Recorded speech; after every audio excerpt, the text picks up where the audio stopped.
السلام علیکم، یہ میسج میرا ہے. کچھ خواتین آئی نو مارچ کا ڈرامہ ختم ہو چکا ہے، ہم سب یہاں سے نکلنا چاہتے ہیں، لیکن کچھ خواتین ہیں جو کہ میرے پیچھے پاگل کتوں کی طرح پڑی ہوئی ہیں کیونکہ میں نے مردوں کا ساتھ دیا ہے، مردوں کے حق میں بات کی ہے، تو ظاہری سی بات ہے ان کی دم پہ میں نے پاؤں رکھا ہوا ہے اور اس کی وجہ سے وہ سارے مجھے بول رہی ہیں کہ میں اپنا اسکارف اتاروں اور پھر گالیاں دوں. مطلب تم لوگ سڑکوں پہ ننگا ناچ کرو، وہ تمہارا جسم تمہاری مرضی، ہم کچھ بولے تو پھر اسکارف بھی اتارو، سب کچھ بولو اور پھر بات کرو. یہ کون سی ناانصافی ہے؟ آپ لوگوں کے لیے میرے ایک اسپیشل پیغام ہے. آنٹی مارچ تم ہو کیا؟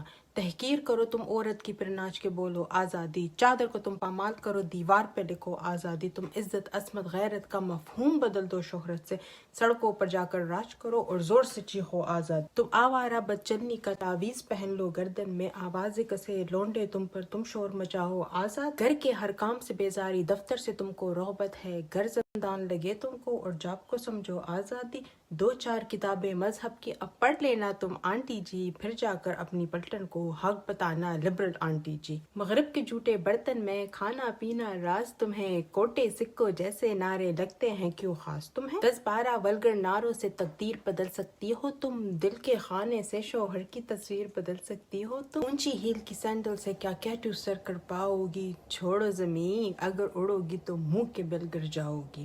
کس بھول میں ہو تم لبرل آنٹی، کس خواب محل میں رہتی ہو، کیوں عزت تم کو راس نہیں جو ایسے جملے کہتی ہو. خود اپنی عصمت پیروں میں تم روند رہی ہو غیروں میں، ذلت امیز فسانوں میں جیسے ہو کہپا خانوں میں. اپنی عزت کرنا سیکھو پھر نکلو بازاروں میں، ورنہ چھپتی رہ جاؤ گی شام کے سستے اخباروں میں.